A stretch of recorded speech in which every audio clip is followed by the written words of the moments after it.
ये कुछ action vocabulary है। अब इसको डिस्कस करने से पहले मैं चाहूंगी आप मजीद सेंटेंसेस बना सकते हैं।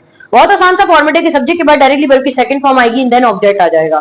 फॉर एग्जांपल मैंने कहा कि मैंने पार्टी अरेंज की थी, आई अरेंज्ड द पार्टी। मैंने पार्टी ऑर्गेनाइज की थी, आई ऑर्गेनाइज्ड द पार्टी। नहीं की थी, I did not organise the party. उन लोगों ने मुझसे राब्ता किया था, दे कॉन्टेक्टेड मी। मैंने उनसे राब्ता नहीं किया, आई डिड नॉट कॉन्टेक्ट देम।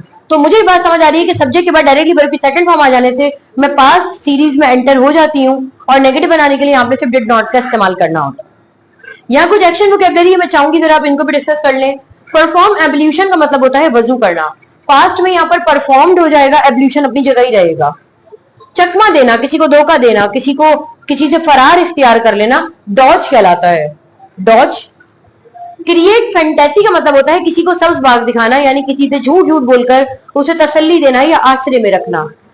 इसके बाद है अपडेट। अपडेट का मतलब होता है इत्तला देना, किसी को इन्फॉर्म करना। मैसेज, पैगाम देना, किसी को पैगाम देने को मैसेज कहते हैं। बेक, सेकना। केक वगैरह है या बेकरी की जो हमारे पास आइटम्स होते हैं इनको हम सेकना कहते हैं, इनको हम पकाने के लिए कुक या मेक नहीं कहते हैं।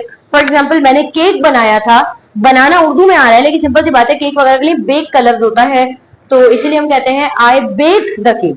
तो ईडी जरूर आएगा, इसका जरूर ख्याल रखिएगा। एंड फ्लैटर का मतलब होता है चापलूसी करना। चापलूसी करने का मतलब होता है किसी की झूठी झूठी तारीफें करना ताकि उससे कोई फायदा हासिल हो सके, दैट इज कॉल्ड चापलूसी करना। तो अब हमें समझ आया कि एक मर्तबा का काम जब हमने पास्ट में डिस्कस किया तो पास्ट सिंपल है। अब मैं आगे बढ़ती हूँ और मैंने आपको कहा आज का ये स्ट्रक्चर बहुत इंपॉर्टेंट होने वाला है, आपके जहन में होना चाहिए, दोनों का फर्क वाज़ेह होना चाहिए।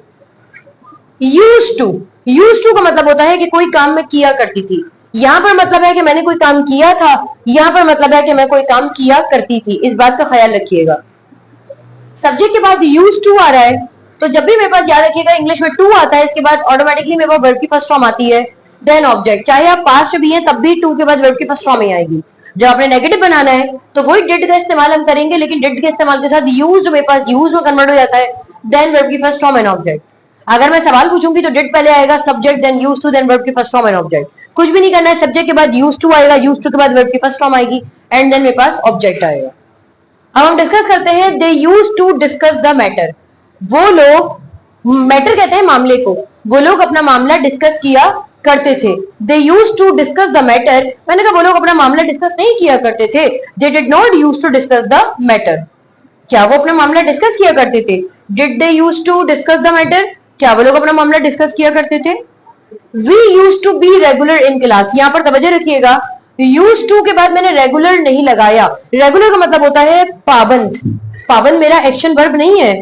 फॉर्मूले की रिक्वायरमेंट है कि यूज टू के बाद वर्ब की फर्स्ट फॉर्म आएगी, रेगुलर मेरा वर्ब की फर्स्ट फॉर्म नहीं है तो मुझे बी लगाना है। Be is called my state verb, जिसको हम बिकम भी कहते हैं, ये इसका मतलब होता है बनना।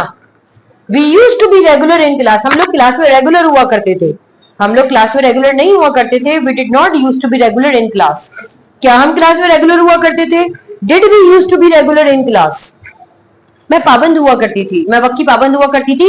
आई used to be punctual, on time या ऑफ टाइम दोनों लगा सकते हैं। I used to be punctual, अब पंक्चुअल में वर्ब तो नहीं है ना, तो इसलिए मुझे बी लगाना जरूरी है। I used to be punctual, मैं पंक्चुअल नहीं हुआ करती थी। I did not use to be punctual. वो लोग जिम जाया करते थे, they use to go to the gym, नहीं जाया करते थे, they did not use to go to the gym. अब इसी के साथ मैं चाहूंगी कि मैं एक सेंटेंस आपको इधर का बताती हूँ और इधर का, देने के बाद हम क्लास एंड करते हैं अपनी। फॉर एग्जाम्पल मैं आपसे एक सेंटेंस कहती हूँ कि उन लोगों ने इंतजार किया था।